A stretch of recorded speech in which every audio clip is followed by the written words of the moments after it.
Hello everybody and welcome back to my channel and welcome back to a brand new video. Today's video is going to be kind of a more relaxed one as I explain where I've been, where I haven't been uploading and some upcoming things for the future. So sit back, relax and enjoy. So I suppose the first thing to answer is where have I been and why haven't I been uploading? And it's pretty simple to answer that. I've been really sick for the past couple weeks. I pretty much haven't been able to speak properly since December 1st and it is now December 18th. So it's been a little while since I've had a full use of my voice, and you're probably thinking, well Jinx, you're talking right now, you're fine. Yeah, I wasn't. Oh, survey? Oh, I'll answer. I don't like that there's not a no opinion box, because I don't agree or disagree, but I'm gonna disagree. Okay, anyway, after being interrupted by Star Stable as usual, I began to lose my voice on December 1st, and then during about the second week of December, I completely lost my voice altogether and couldn't talk, and ever since then I've been slowly recovering. It is a slow process and it absolutely sucked because all of my video projects went completely down the drain because I physically couldn't talk to record. All of my plans with friends and family went out the drain because, again, I couldn't talk, I couldn't go out anywhere. It felt really hopeless because I was just stuck, not being able to do anything. The only way I could communicate was through frantic mimes or through my notes app on my phone.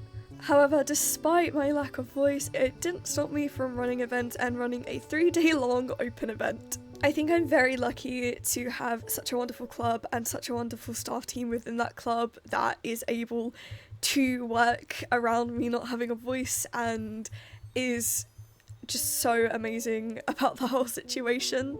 But now that my voice is recovering, I feel like I can actually start recording videos again, and I have a lot I want to do. I'm trying not to overwhelm myself with speaking a lot too quickly, but at the same time, I'm completely ignoring that and I'm just talking as much as I possibly can. It's probably not good for my voice, but oh well. So yeah, that's where I've been for the past couple of weeks. It's why I haven't been uploading and it's why I've been pretty quiet. Now, before I get into plans for the future, I do kind of want to touch on me not jumping over the log. I do kind of want to just touch on what's happened regarding Witch Rush and all of that side really quickly, because I feel like that's pretty important to talk about as... well, it's very important for me to talk about it for my own sanity, but I think it's good to hear about as well. So last weekend, Witch Rush hosted the first ever Star Stable musical theatre production, which is a mouthful to say the least, but it's something that we worked very hard to do and the feedback was just absolutely insane and we are all very thankful. Creating the first ever theatre company in Star Stable is a wild thing to say and something I never thought would exist or that I'd even be the person to create it. It was a very fun project and I'm really happy that the community took it so well. With it being a brand new, never before seen concept, it's really scary to put it forward to not only the club but to the rest of the community because you just have no idea how they're going to react. Coming up with the idea to do a musical production in Star Stable was an interesting concept to say the least.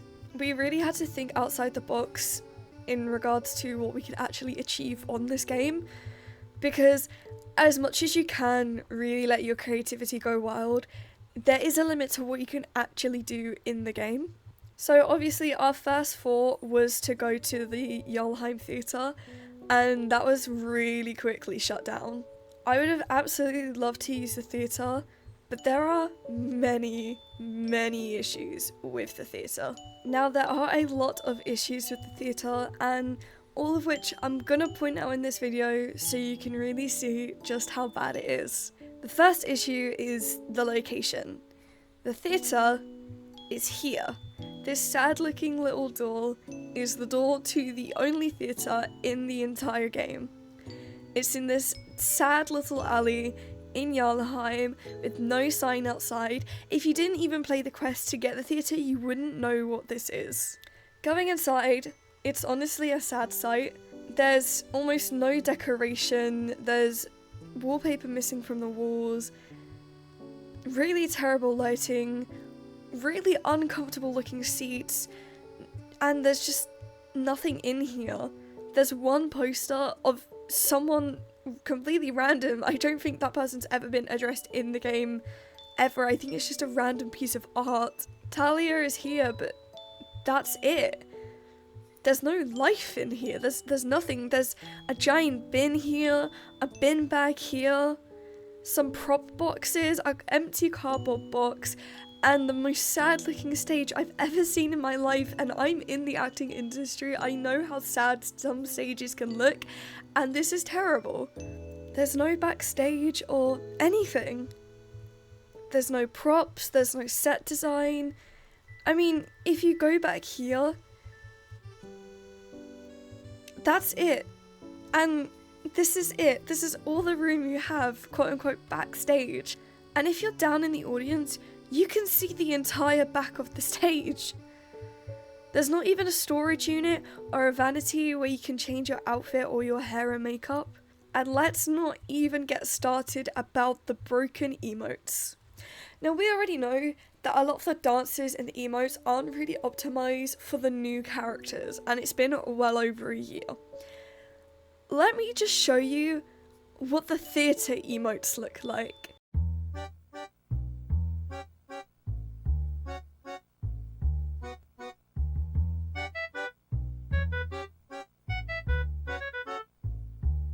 She said, and you know what?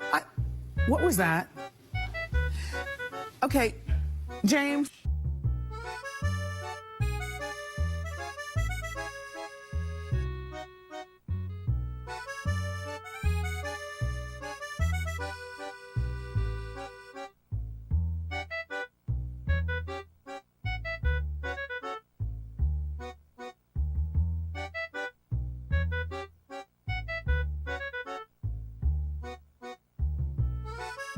So, does anyone want to tell me why, when I'm crying, I start twerking?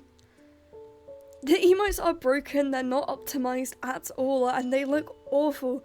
Not to mention, you can't even use any chat emotes while you're in this section.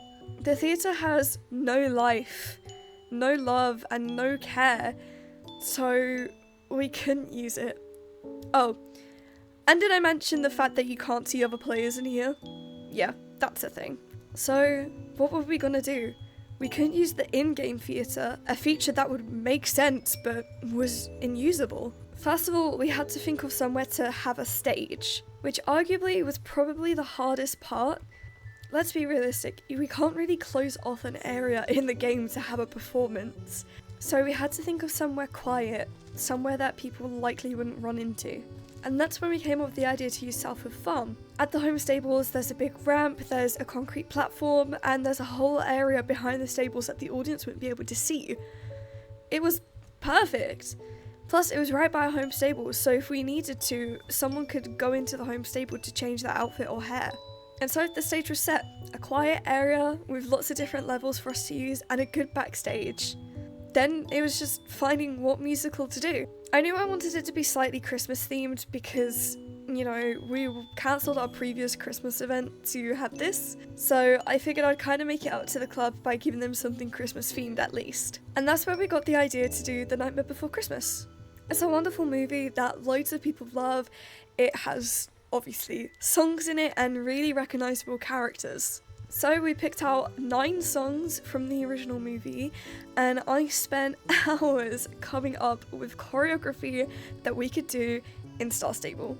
Now, it did come across my mind to maybe slightly exploit the dance glitch for this performance. It would be helpful because it's more dynamic in the fact that we get dances and that we can sit down, but then I thought that I wanted to try making the entire thing just off of emotes. Make it something that anyone could do in the game if they really wanted to. My other goal was also to try and get Star Stable to see the performance.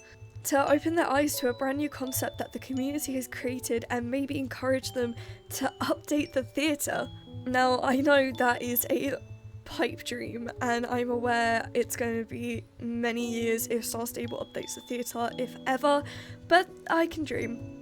The next step was advertising and set design. I think it's pretty obvious, but I can't make physical sets in this game. So we had to be really creative in thinking of how we're going to do each set and how we're going to make people think that we've changed scene. And a big part of that came in from our wonderful editor, Izzy. We had her working overtime for this performance. She created the posters for us, she created the tickets for us, and she created all of our set designs for us. Considering Izzy had never seen the movie and she was just working off of a bunch of screenshots that I sent her, she did an amazing job with the set designs. In total, we had 4 sets. We were going to have more set designs, but we ended up deciding that the 4 would be enough, and they worked really well. We had a set design for Halloween Town, Christmas Town, and we had 2 versions of the iconic hill. I was really proud at how well they came out. Izzy used a lot of assets from the game to make it really feel like the set was actually there in the game. Another thing we did was cast photos. I took a photo of each member of the cast, put a Polaroid frame around it, and had them sign it with their name, their Star Stable name, and their role. We thought this was a really cute concept to throw in, where audience members could have a bit of memorabilia for their time at the performance. We also ended up doing a big signed cast photo at the end, with everyone's names and roles. Alongside this, we obviously made a new Instagram account for Witch Rush Productions. I wanted this project to grow into something more than just a 3-day long open event. I wanted this to be a brand new thing for the community, where we could even open up and have other people outside the club join in. We had a 3-day long performance weekend to make sure that anybody could get the chance to come and see it. The day of the first performance was really nerve-wracking. We had a lot of turnout on all 3 days, which was something we really didn't expect. If anything, we expected the first or maybe second day to have a big turnout. We wasn't expecting much for the closing night, but to have such a large turnout on every single night was insane. The reviews for every night were absolutely outstanding, 5 stars all around. It was really refreshing to see the community have such positive feedback on something that was completely new, and it was really nice to see that so many people loved the concept and wanted to see more. We are 100% looking to make this a yearly thing, most likely at the end of the year in December, as a kind of end of year performance. Now, I won't spoil it too much, but we do already have the next production picked out for next year. We agreed on the next one pretty much on the closing night, and depending on how things go during production, we may even host open auditions to allow members of the community to join the production for that year. I know a large portion of this video has been me waffling on about Witch Rush Productions, but it's a project that is very close to my heart, and I'm just very happy to be talking about it and pushing it out more than it already is. I think our biggest goal for Witch Rush Productions is not only to bring something brand new and never before seen to the Star Stable community, but maybe possibly to try and convince Star Stable to update the theatre and the emotes, but that's a pipe dream. Hopefully one year that will happen, but it won't be anytime soon. Oh, hey, how you doing? If Star Stable does update the theatre, I'd really like to work alongside them to bring ideas forward. I have a lot of ideas and suggestions for what the updated theatre and features of it should be, and I think it would be really cool to work alongside them to bring a revamped theatre to the community. But Witch Rush Productions aside, let's talk a little bit about what's coming in the future for this channel. I'm obviously still going to be doing my Star Stable content. I will try to do more update day videos, but when the update is just a new horse and I don't have the Star Coins to buy it, it's a pretty boring video. I do have some more Star Stable videos planned out aside from update day videos. I recently recorded with one of my friends, Minnie, a video about doing a flat show for the first time. Whether that recording will actually be posted is another question, because I'm not entirely sure if the footage is okay. Outside of Star Stable videos though, I do have some other projects planned, like some more Roblox videos, maybe a Stardew Valley series. That's still kind of up in the air on whether I'll actually be doing that or not. And hopefully in the new year there will be some Minecraft videos, specifically some Minecraft SMP videos for a SMP called the Dimensional SMP, which is a lore-based SMP. Count how many times I said SMP. I'm really looking forward to that because it's been such a long time since I did a full lore-based Minecraft server. And I'm really excited to be part of this new project with so many new and wonderful people with brand new and wonderful characters and storylines. So hopefully you'll all see that coming up very soon. Fingers crossed my voice recovers oh my goodness. I just wanted to do my outro. I got scared by the Yeti. I got more scared by my horse than the Yeti. I've seen the Yeti for about 3 years in a row do the same thing. I'm not scared of him anymore. I do hope that my voice recovers relatively quickly so I can get back into recording a lot more. Even recording this was really exhausting, and after I'm finished I am going to go relax and drink lots of water. But with that being said, I hope you guys enjoyed this video and I will see you guys in the next one. Bye bye!